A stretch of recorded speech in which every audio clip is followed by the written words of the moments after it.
So welcome everyone to our ASQ Innovation Division and GovConnect Fireside Chat with Sid and Frank, igniting the future of quality, how Quincy is redefining excellence with AI.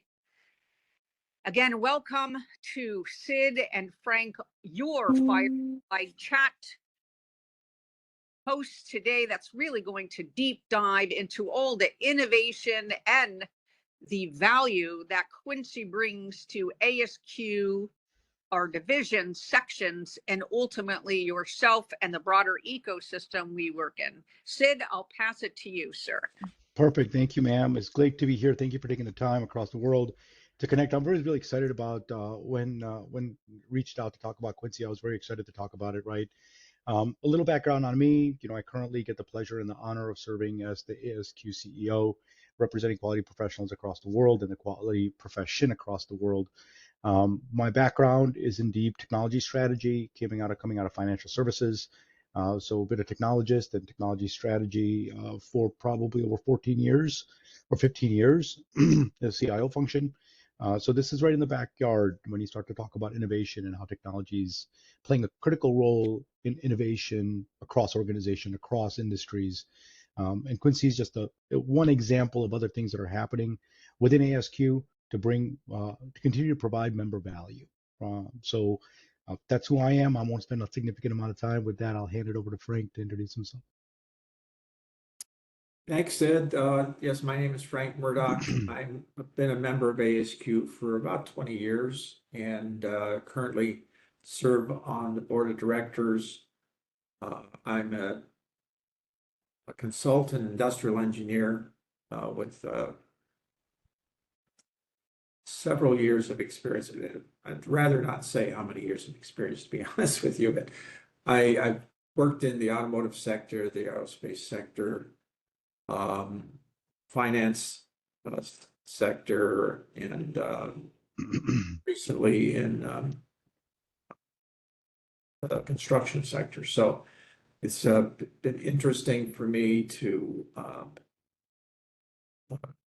look at broader applications of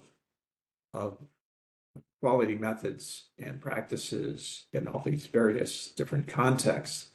And I became aware of Quincy through Sid. We put together a subject matter expert team in the Lean Enterprise Division, where I also am the professional development chair. And we got a chance to help out in the prototype phase last year. And so we're excited that it got launched, and I've been a user of Quincy since then. So excited to have this conversation. Well, that's a perfect segue, gentlemen, into our next question for you, and that's big picture, right? Meet Quincy. Why Quincy for ASQ and supporting perhaps ASQE, and why was now the time, gentlemen? Sure. I can kick us off, and then Frank, you can dive into it a little bit. Frank was a great partner as we started to talk about bringing Quincy to life. So why Quincy and why now is a great question, right? As we start to talk about the general ecosystem, I think everybody on this chat or over the last 2.5 years since ChatGPT arrived, it's really turned the world upside down. And how individuals are interacting to find content, research, it's changing drastically. You're seeing a shift in what I would say Google traffic into more ChatGPT type traffic. Everybody on the call here has probably experienced, whether you go to Bing or Google or a web portal search engine, you're seeing an AI mode pop up now, right? And that started happening earlier on. So we are seeing a drastic shift from search engine type scenarios. I go out and look for something, I get 50 results, to I kind of want results now and I want to be conversationalist around how do I interact with my content. So that's kind of the larger, what I would say, technology shifts that taken place. Generative AI has taken place. How individuals are interacting with content has taken place.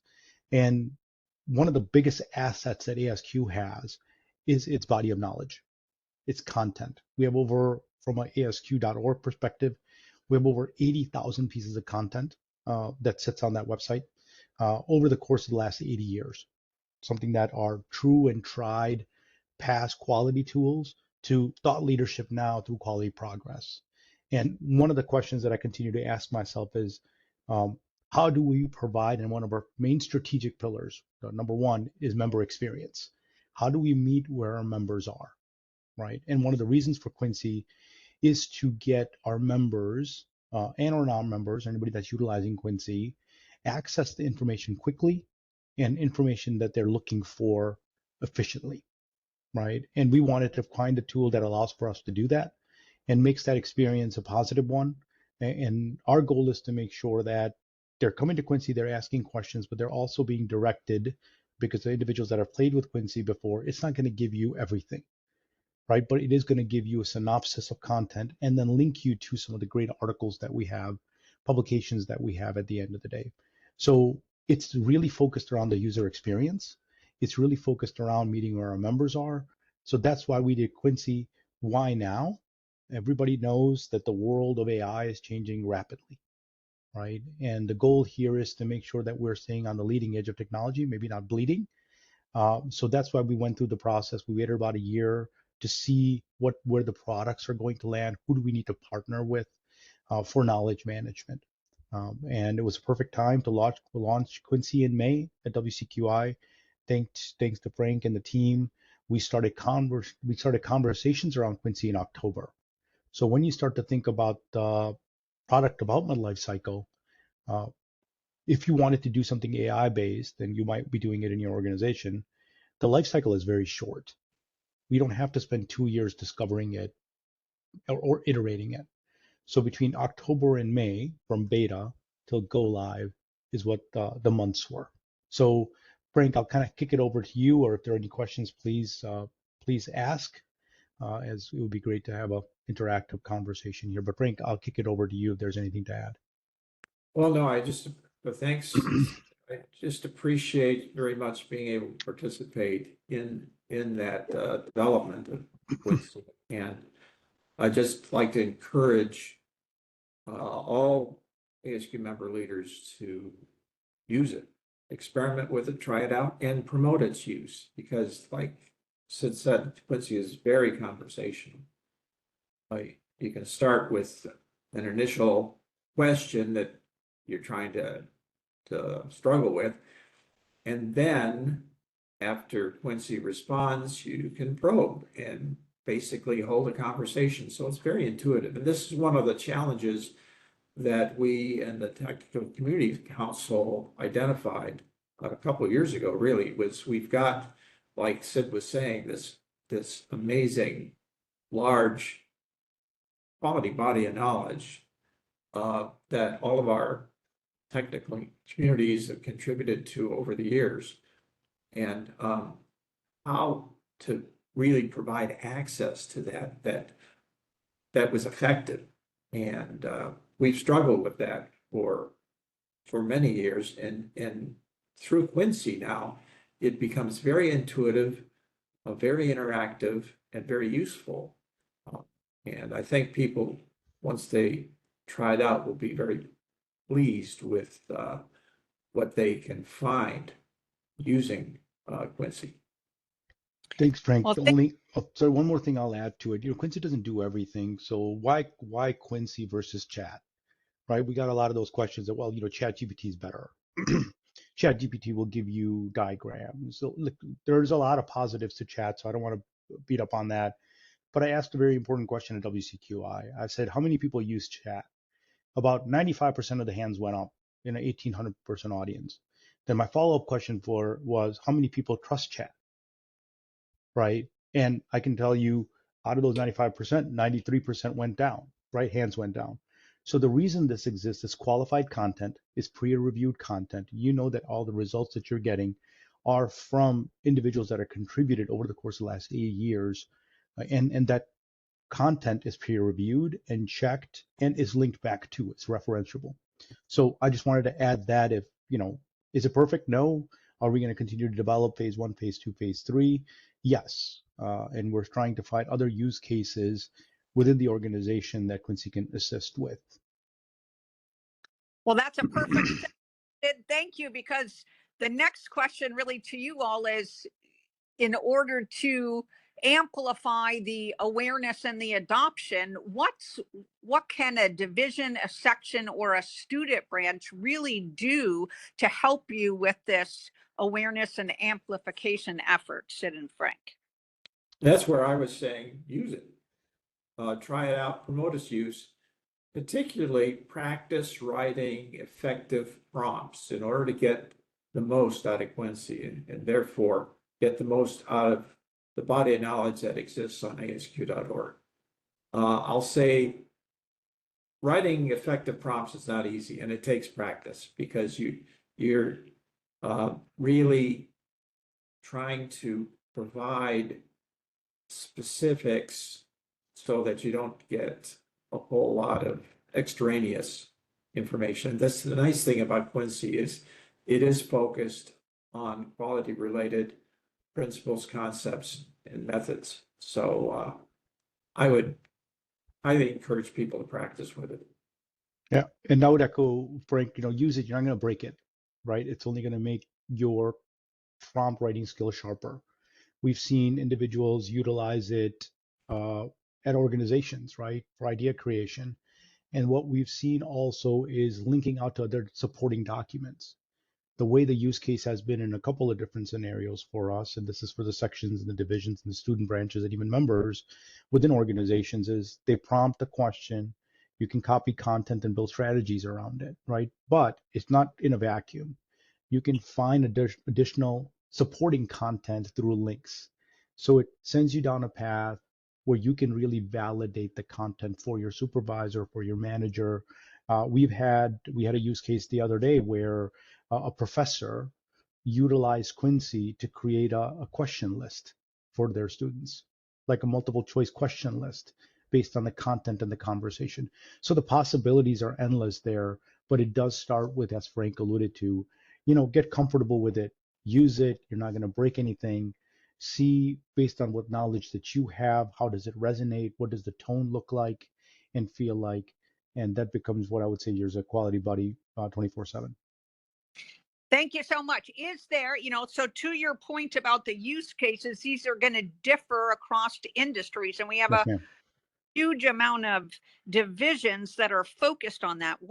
Is there a single, how do they get a preferred use case in front of you and Frank so that you all can consider it for implementation if it's not already fully implemented or Yeah, operational? and that's a great question, right? I would send it into customer care and identify as Quincy. We have a product team that works on Quincy. And right now it's really and I can talk a little bit about the future state, and it's not public yet, but I can definitely share that with you at the end of where we're thinking Quincy is going to go, right? But if there's a use case, play around with it. If it doesn't work, there is an actual right in Quincy. There's a thumbs up, thumbs down icon. So if you like it, thumbs up it. If you don't like it, make a comment on it, and we review all of those, right? So that will be the primary way. If you're going to say, listen, I would love to have it used for the government division or the innovation division in X particular way, please send it to your leadership, right? And let's use it through that channel. And then it'll eventually make it into the product team. But I want to make sure that there's enough oversight. So we're not just collecting it from the division. So please work with your management or your leadership within your division to socialize those ideas and then get it over to us through component relations. Well, this sounds like a phenomenal challenge for all of our operating units across the globe. Thank you so much, Sid and Frank. Of course. So the next thing is really looking at the totality of Quincy and AI in general, right? So we have some key themes to set the context for a further conversation with each of you today. And that's really, to your point, making sure that ASQ is staying in the forefront of innovation, looking at multiple ways we can license proprietary AI, the engagement that occurs through this phased approach to operationalizing Quincy, and then really the global differentiation that it brings to ASQ. Sid and Frank, can how about if we could speak to this in general, and then I have a few follow-on questions for you, gentlemen. Yeah, but I'll hand it over to Frank. Frank, if you want to touch on these, and I can complement your comments. There's a lot here, right? And there's and we're we're building it as we're flying it to a certain extent, because not everything is sorted out, but we do have all of these under consideration when we built out Quincy. So I can speak to that, Frank, after you've kind of commented on your side. Yeah, one thing that Quincy and other specific AI tools like ChatGPT cannot do is implement. So that is the human element, and that also requires human knowledge about the quality principles and methods that are being considered. So Quincy responds to prompts so that it can provide some how-tos, some step-by-step, depending upon what you're seeking. But ultimately, it's not going to do it for you. I mean, that's down to us as human beings, and that's a big advantage because we also can sort out based on our experience, our knowledge, our training, that what's going to work in our organizational context and what isn't. So it's going to be very important for people to take and internalize and use it in that way. I mean, the nice thing is Quincy will provide examples to references, reference links. It's very good at doing that because it taps into all the quality product progress articles, journal articles that reside on ASQ.org. So it's a huge advantage from that perspective. Perfect, Frank. So I'll touch on each of these a little bit. AI-powered innovation and effectiveness. The life cycle of products, innovation is getting shorter and shorter and shorter. When you start to think about, I was at a conference the other day in the automotive sector, product life cycles for a car used to be, I think it was like 28 months. That's reduced down to 20 months, right? And they're trying to get that to be even leaner. So when you start to talk about new product innovation, ChatGPT is only 2.5 years old, right? And it's turned the world upside down. We don't know what's coming tomorrow or the day after tomorrow, in a month from now or 6 months from now. So being ready to innovate, having a culture of innovation, failing fast, yet at the same time having the right people at the table to make the right decisions become a critical component of, especially when it comes to AI. IP monetization or intellectual property is a big deal. When we started to think about Quincy, everything in Quincy is IP approved, owned by ASQ, or approved by the author, right? As we start to put books in or subsets of books in, we never give the book away, right? It's referential, so we protect the IP for the authors. We protect, and this was a very, very intentional effort. Only thing that went into Quincy and only thing that sits into Quincy right now is IP owned by ASQ, right? And anything that's referential links out and does not breach the intellectual property agreements that we have with our authors and or the contributors. So that's a great one. The other one I'll talk about is security, right? That doesn't show up here, but when we start to talk about data security, individual security, security of content, all of that has been not only considered but paid attention to. We do not have user information around who's accessing Quincy. You log in for access, but besides that, the phone that you use, it has a lot more information. The websites that you use has a lot more information about you than we do from a Quincy perspective. Innovation-driven engagement. We continue to strive to be and meet our members where they are. And this is just one way of showing up. MySQ is the other digital, what I would say is content delivery mechanism or engagement mechanism that exists. Everybody's living on, we have a mobile app as well. So we're trying to do these innovative things to meet our members where they are in multiple different platforms. Everybody that's on the call here has experienced it. One of the challenges that a not-for-profit faces, if you take a step back in the industry of a not-for-profit, is the experience that's being expected by our members is a for-profit experience. What I mean by that is the Amazons of the world really set the stage of what the digital experience for content look and should feel like, right? As you can imagine, ASQ does not have Amazon money. So how do we find that delicate balance of making sure that our members and non-members, individuals that are interested in quality, are getting an innovative experience that they're used to, because the demand is coming from the user. And global, I was really proud of Quincy, because Quincy is in more than 50 different languages, right? So as we are a global community, global society with over 120 countries represented within our membership, right, and our sections also being outside of the country, it becomes a critical component that everybody has equitable access to content. And if you haven't used it in a different language, I would encourage you to use it. I know we've had a lot of great feedback. Um, the content that we have is in English, but the interpretation of key steps of change management, for example, can be delivered in multiple different languages. That opens up to our membership. It opens up our mission to the globe. So that those are the four key points, and happy to expand on any of those as needed.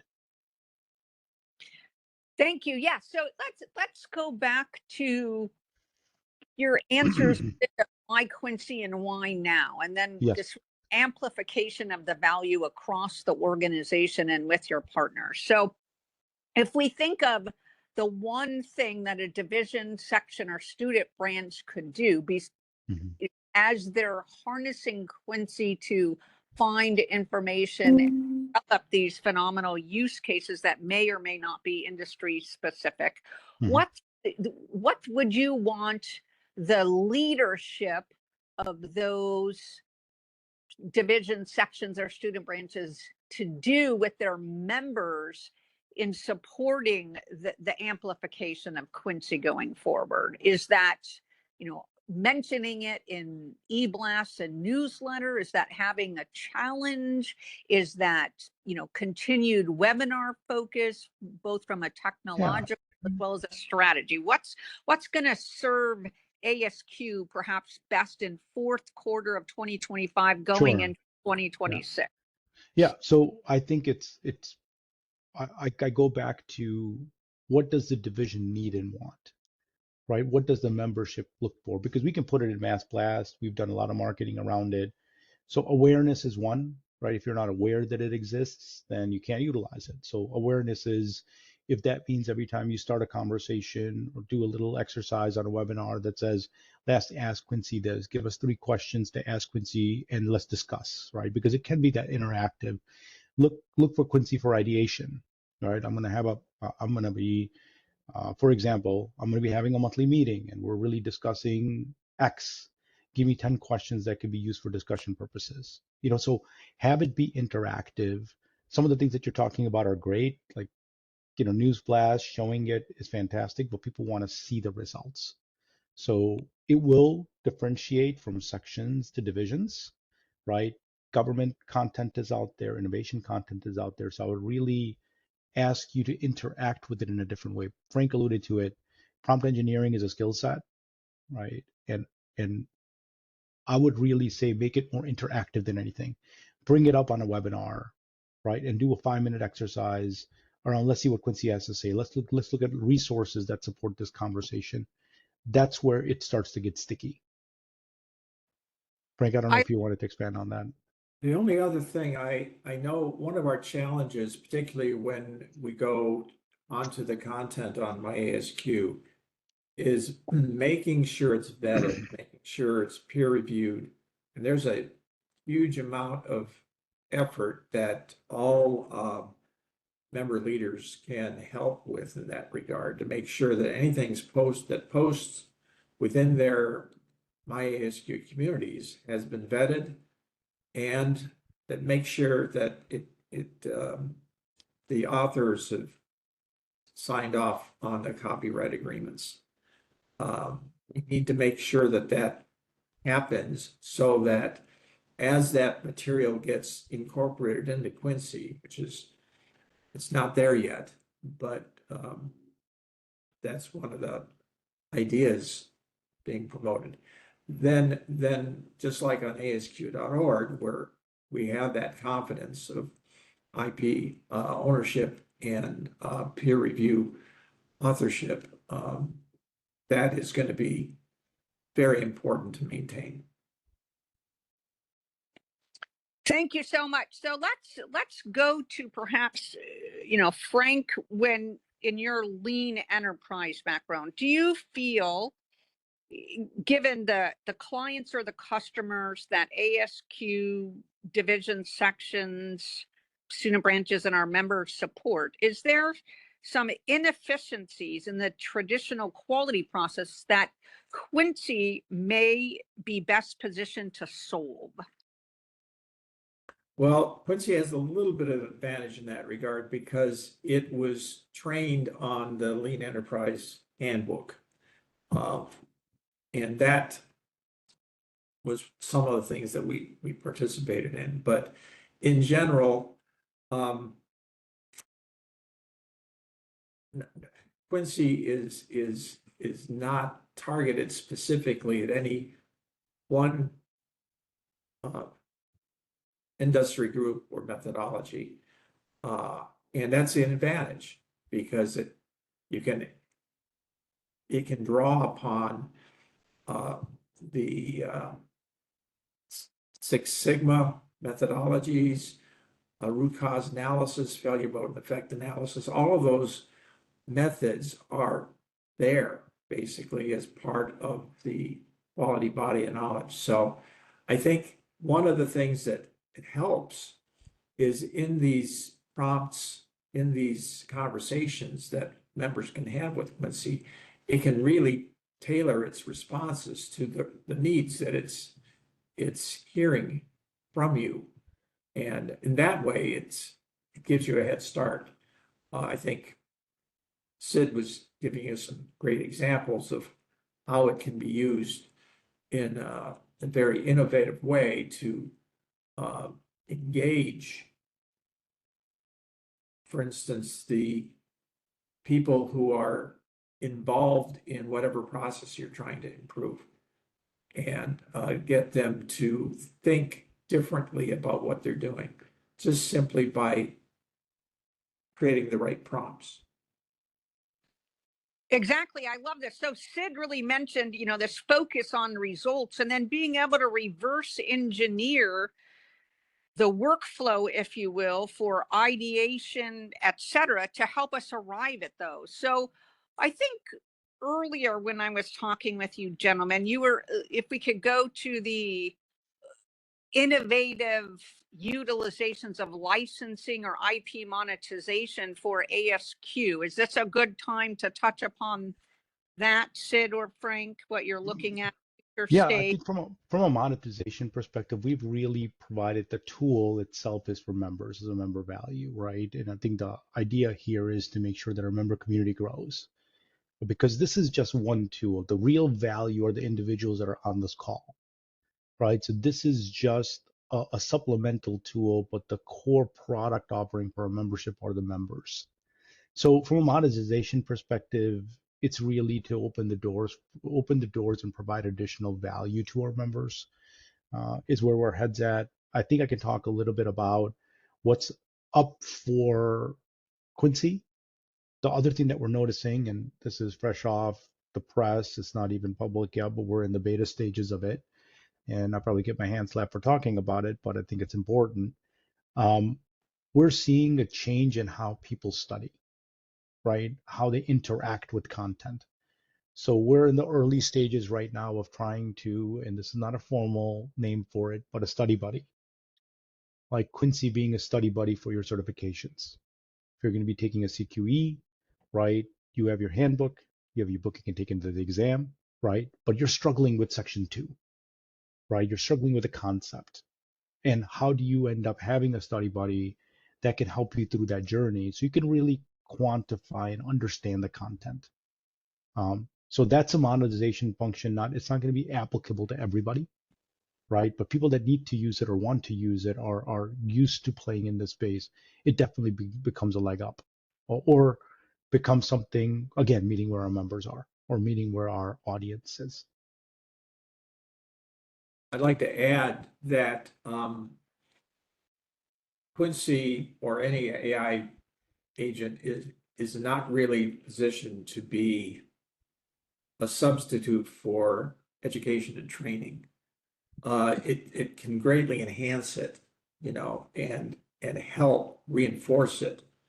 But there still is a role for that the educational experience that comes from quality developed approach that goes through fundamentals, the assumptions, make sure in a step-by-step way that the student understands the subject. But it can greatly enhance and help to reinforce that through the conversations.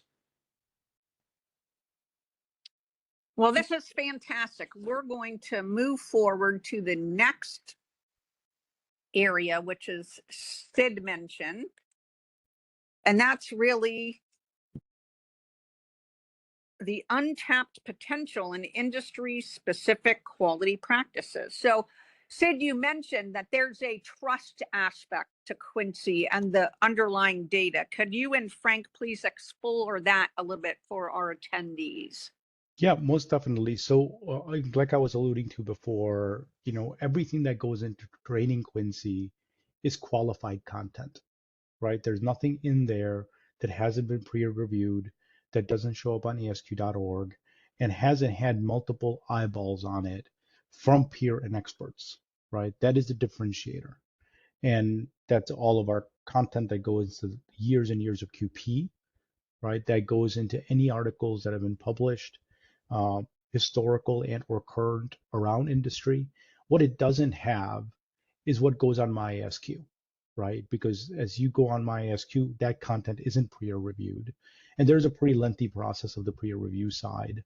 So I don't want to dive into that a whole lot, uh, but that is the differentiator at the end of the day. When you talk about trusted ethical AI, um, that's where our responsibility is to the profession and to our audience to make sure what they're seeing, it is coming from the right source with the right expertise and validated and peer reviewed.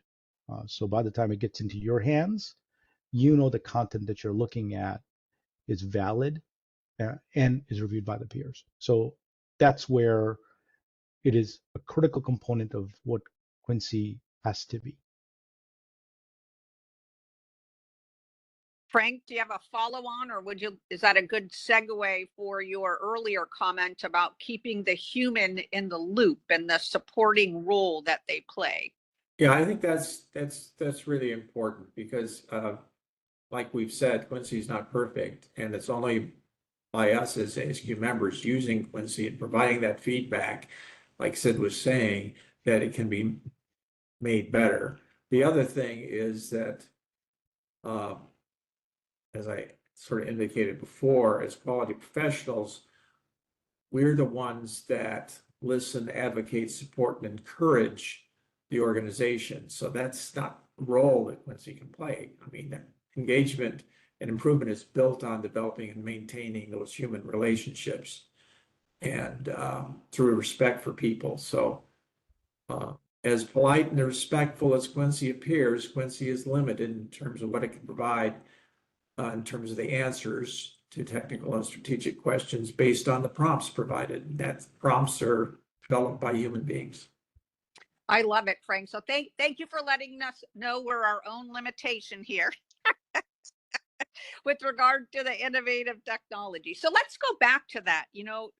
Sid really talked about the key steps in the change management life cycle. And then you talked about the need to provide enablers in the case of your study buddy, right? It's an enabler for maximized readiness to take on a certification or a certificate, etc. So can you talk a little bit about, how did ASQ get to the point where, from a people and a cultural standpoint, it was ready for something like Quincy? And then what did you need to do within the organization as enablers to prepare for a technological shift such as this? And then how did you go about really validating the technological components of Quincy before fielding? Yep. No, thank you very much for that. And I think it starts with leadership. The first time I brought this idea to the table, I really talked to the board. I think November was the time, if I'm not mistaken, Frank. I think a year ago, uh, we had a data, we had a beta that was already in play because I wanted the board of directors to touch it, feel it, experience it, right? Because at that point in time, some of the board members were playing with ChatGPT, was still new and early, and this was one of the initiatives that I think would be on the leading edge of what we were playing with, right? And there is a little bit of uncomfortability with it. There was a lot of discovery with it. I'm very comfortable because I come from the technology innovation space, right? But from a staff perspective, we have a wonderful individual that owns Quincy as a product. She comes from the back, she's a librarian by trade, right? She really focuses on metadata and indexing of content. So when I first brought it to her, and I'll be very honest, she rolled her eyes, and rightfully so. She's like, there's no way a tool can index 80,000 pieces of content. There's just no way, right? So we had to go through that uncomfortable journey of discovery when something new hits the market, right? And is this right for us? Is this the right time for us for it? Really starts with the leadership, right? Bringing in Frank early and saying, Frank, we have this idea. Will you be open to take a look at it? And Frank was very much open to take a look at it, bring in the right amount of people. And that's where innovation starts. It starts at the leadership level, willing to take a look at something that's outside the box while taking calculated risks. We didn't invest millions of dollars before we went down this path, right? We are not investing millions of dollars now, right? It, it it's a product that is at scale, so it's fraction of what you would think it is, right? I think per member it's 3 cents, if I'm not mistaken. So, but the value there is tremendous, right? Because it's allowing our international audiences to engage. So for me, keeping an eye open on where the technology landscape is, understanding where our members are and where we want to meet them. My ASQ is another prime example of a global society where they meet, communicate, and engage to advance the mission. So those are kind of my thoughts, Frank, from your perspective, sir. Well, again, when Sid introduced us, I pulled a team of 6 subject matter experts from the Lean Enterprise Division together. We have to admit we're somewhat skeptical too, right? And it was trained on our body knowledge, on our handbook initially, and so we tested it. We went through, and number one, the conversational nature of it really compelling. That it responded in a very intuitive way, and we would ask relatively sophisticated questions from the perspective of, let's say, an organization that wants to begin on the lean journey, and what were the first steps. And to be honest with you, we were surprised at how artfully, succinctly, and yet completely it responded. Now, it wasn't perfect, and we would check, go back and look, and through iteration, it improved very quickly. But I think this is also a great example of one of the fundamental quality principles that we practice is plan, do, study, act, right? And do it quickly, quickly iterate through the PDSA cycle so that we can learn and improve. And I think it's a great example of PDSA in action. Well, this is fantastic. So I know our innovation people on the line are love your focus on the innovation life cycle, and then our government folks will want to know, perhaps a little bit more. Can we pull the thread on perhaps was there a policy change that need to be implemented, or practice or a procedure, something internally that helped enable you all really to get ready for the piloting and fielding of Quincy? Yes, the short answer is yes, there was, right? I think initially it's education, followed by policy, followed by execution. So we did, everybody that wants access to not only Quincy, but AI for operational purposes has to go through a sign off on a policy about intellectual property, utilization of that. We've got a private chat instance for us operationally.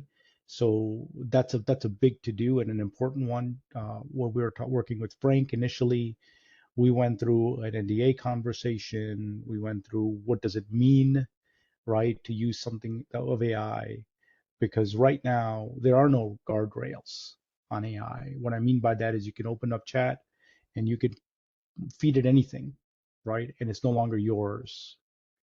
And there are, I'll tell you, standards are a prime example of that as we start to work with ISO and ANSI, right? Utilization of standards in the chat space or in ChatGPT type space, it's a big risk, right? So we also limited Quincy to be able to intake information because we didn't want to be in a situation where we're getting content that hasn't been vetted. So that will be a constant challenge for us. How do you govern something uh, internally that doesn't have governance externally? I think GDPR that's is one a of the major differences between like ChatGPT and Quincy because they don't they take in and then are able to share everything that they are taking in. So that's not the way Quincy works at all. And I think that's good. and everything from a governance perspective. Also, I think there's a comment that, are you guys able to hear me okay? Yeah. Okay, perfect. There's also a process where we review every comment. So there's a standard operating procedure that if somebody provides feedback, hey, the answer was wrong. I think it missed an opportunity on X. And just like Frank said, in my mind is human, technology, human. So when you start talking about human in the middle, they have to be part of the initial process of design. Technology comes in and executes that, but a human also has to be part of the process of review, right? So we go through every time there's feedback, we look at it, we research it, a human being does it, and then we make the change. So it's not what I would say is augmented uh, AI in any way, which it autocorrects itself, right? We are limiting that because we do want to make sure we have a human in the middle uh, that talks about and looks at if anything needs to change from a process and procedure perspective. Fantastic. I think you've touched upon kind of the people and the cultural aspects of how did ASQ need to consider what it was doing in order to ready itself for Quincy? What were the process and the data changes and policy guardrails that need to be put in place? How do you really support that on an ongoing basis with your procedures and your practices? And then how are you moving forward with this constant, continuous improvement and innovation cycle that you've spoken to us about? So, if you could look at Quincy or a like solution, Mm-hmm. Is there one persistent challenge that you're really seeing it serve well within the organization or the ecosystems that we serve? I'll restate it. Operationalizing our quality body of knowledge. I mean, that was a big challenge for ASQ. We had all this 80 years worth of content and it was all bottled up and people couldn't find what they wanted. And Quincy just opens that up. And it does it in such a way that it can provide that to anyone globally in the language that of their choice. It's amazing. For us, what's important is knowledge. We're not for profit. We're education not for profit, right? So we were to speed to market, I would say speed to knowledge would be the other thing. I want to know information. I want to be actionable with my information. I don't want to go on a website and search through 50 documents, find the thing I'm looking for, right? To Frank's point, it becomes operational. I want to know the 5 steps of change management and what are those. I want to know, how do I innovate, right? I want to know, automotive uh, pain points in some articles. Tell me X and give me Y, right? So that's the consistent challenge for our members across the board. And when we start talking about multilingual, that's another one as well, right? Because not all of our content is in English today. And when you start to open up the world uh, to that, right, it's speed to knowledge. How quickly will people know what they need to know? I love it. So you're enabling organizational excellence because you're giving them access to the entire history of the body Yes. of that ASQ has produced. And you've spoken about this bridging at some point in time to content within my ASQ with the future state process to help peer review and vet and put it into your learning Mm-hmm. LM, if you will, that Quincy is based on. Talk to us a little bit about the broader member value, please. So what are you seeing from a member value perspective that Quincy is offering? What are they saying? What are you hearing? What Yeah. are they experiencing? So I'll give you some utilization numbers. I checked on them yesterday just so I can have them for this call. Over the course of the May till now, we've had about 2,500 unique users, right? And we have about 8 to 9,000 conversations, and on an average, 3 to 4 interactions per conversation, right? So what that tells me is individuals are utilizing it as designed. It's conversational in nature, or they're starting to explore it, right? We've also seen click-throughs to content increase, right?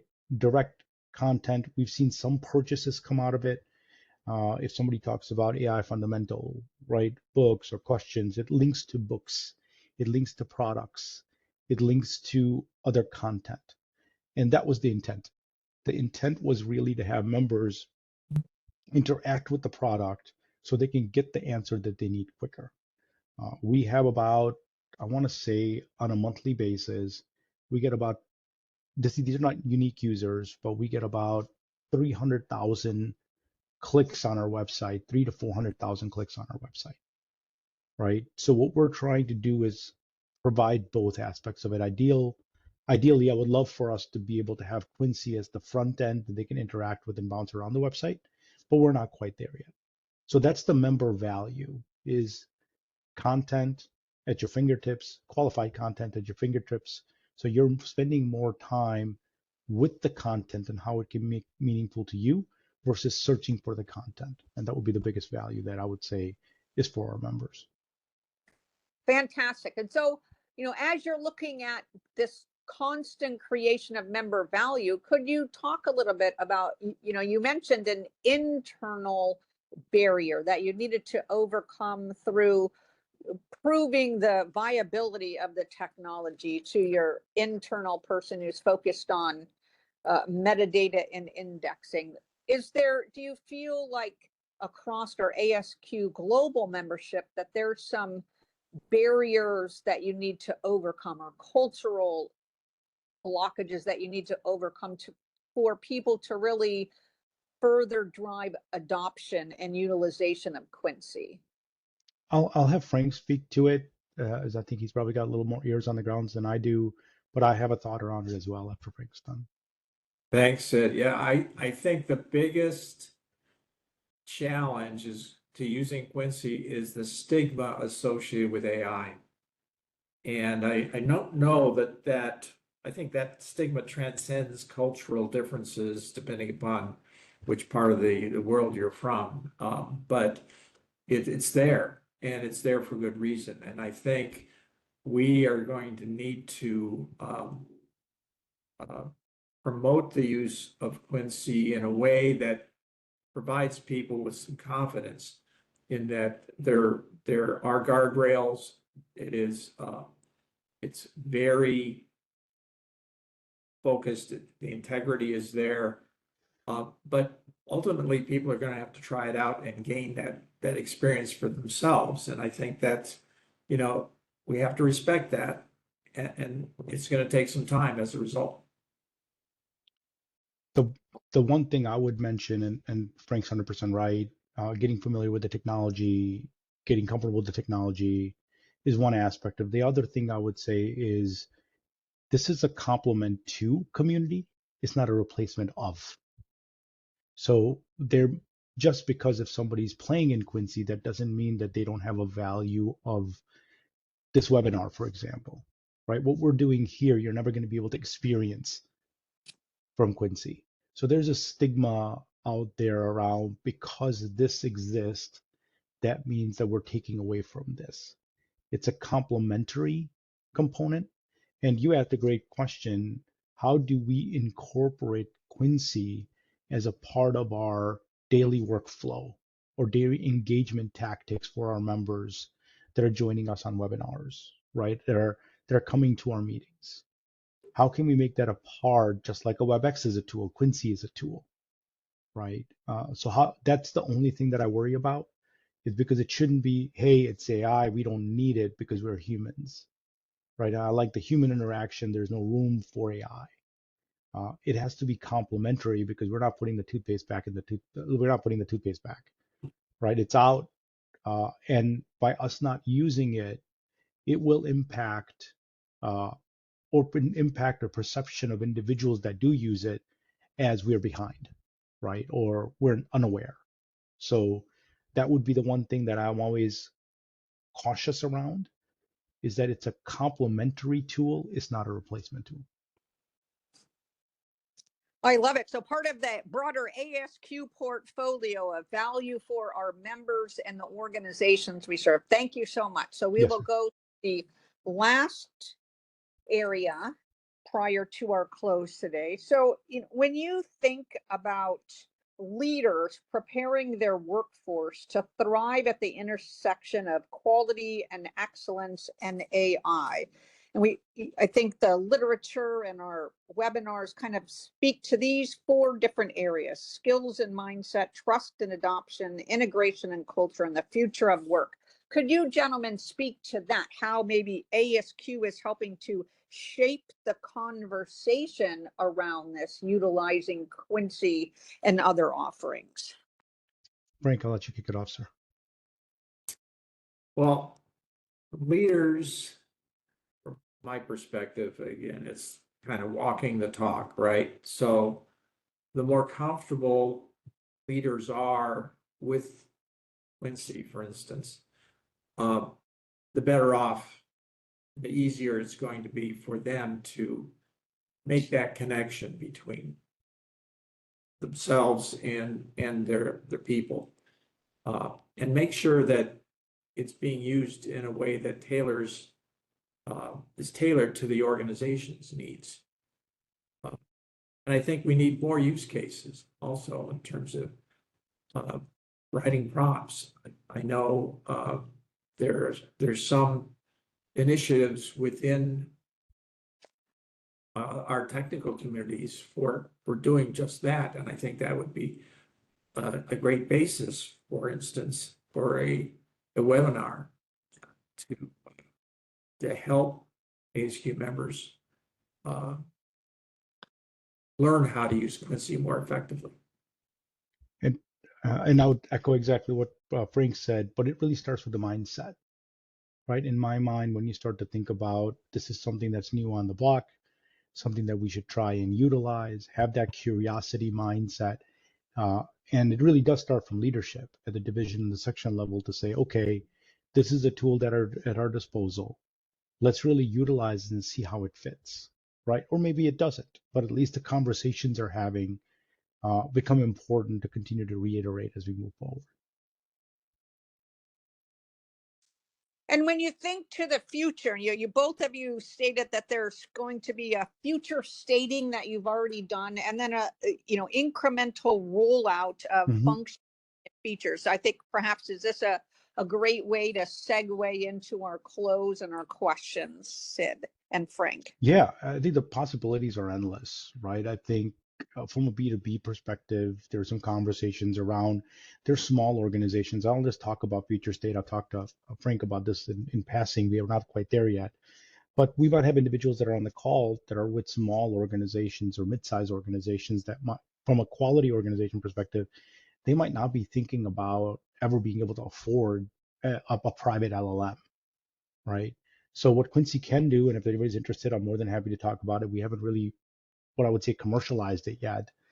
But if you think about if we could provide you your private LLM, a private Quincy, along with what I would say the best in class knowledge set, ASQ Quincy, and blend it together where you can protect your data when we can protect our data, but you have a singular platform for your organization where your policies and procedures are listed and people can interact with them while best practices being pulled from ASQ, right? So this hybrid approach of I have my policies and procedures within my organization on an LLM that my employees can engage with, quality procedures, right? So I'm talking about everything under the umbrella, and then best practices for change management, best practice for root cause analysis. How do I do this? Because you don't want to spend time building all of that out here, right? So that's kind of the future state for B2B for us. B2C, I really talked about, how do we help our students get more comfortable before they step into, when I say students, I mean individuals that are taking exams, get more comfortable about content and engaging with the content and really understanding the content. And Quincy can help with that as well. There are other initiatives that are currently in play that I'm reviewing and looking at, and the team's looking at, that allows for operational efficiencies with Quincy. When you start to talk about contract management, when you talk about contract review, Quincy can help do that as well, right? When you talk about award cycles and reviewing award medalists and their qualifications, we're early stages, but the limit is endless. And as Quincy as a product tries to evolve, continues to evolve, those use cases will also come into play. And this is where the component of individuals that are on this call, Frank and team, will become critical, because what HQ will do is say, listen, we've had this feature and functions that pop up. Can you see if this resonates to the lean division? Can you see if this resonates in the innovation division? So it's that human technology, human workflow that becomes critical for us to set the future strategy for Quincy and or other technology tools that might arise. Thank you, Frank. Did you have anything else to add? No, I just think it's a great opportunity for us as member leaders to be engaged in the future of Quincy. So I look forward to it. Thank you. Okay, folks on the line, if you have any final questions for Sid and Frank, please, we invite you to put them into the chats now. We know that you have many places to be, and we're so glad that we got to spend a part of your afternoon with us and our phenomenal leaders. Here we go. I see something coming in. They're just saying, great discussion. Thank you. And they're so happy to see quality digital transformation, especially focusing on the people aspect. Oh, there we go. So we have Mr. Dow. He's with the SEC. Is Quincy a good use case for assisting in the review and an evaluation of ASQ fellow nominations? The program is well documented with very thorough criteria. So if you could drop me a message or email, I think it's a great use case. If you're open to it, I'm open to it, right? It might take a little bit if everything is documented. Only thing I worry about is we'll talk about it more. So I'm going to drop my email, if you don't mind, in the chat. Please reach out to me, and then we can definitely, I'm currently in the process of trying to figure this out, and it might be a really great use case for fellows, because I know there's a lot of content that is needed as we go through the fellows approval process. So I look forward to it. Thank you. Question, Wang, I believe, missed. Is there an opportunity for organizations to utilize Quincy? So the opportunity exists. What we've noticed is government-based entities and or other entities are really, really private about their data. So it really depends on their data security. So I'll give you a prime example. We were working with an organization in India. Quincy is based off of Azure, right? And you would get your private sector of the Azure, and you could definitely segment Azure that's in India. But that's where the short answer is yes. The longer discussion that we need to have is the requirements that the organization would have on privatizing their data.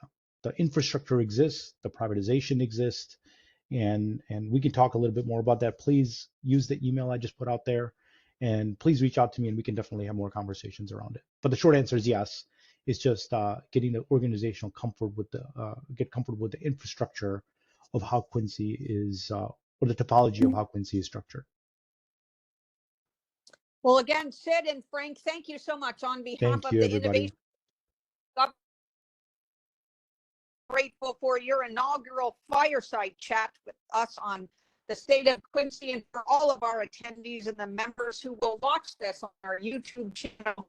We hope that you have a wonderful day and got phenomenal value. We hope that you'll engage with Quincy and our quality ecosystem going forward. Have a wonderful afternoon, everyone, a wonderful weekend, and we look forward to serving you with our next event in the middle of October. Thank you. Thank you so you, much. Frank. Great to see you, sir. Thank you, everybody. Have a great day. Bye-bye.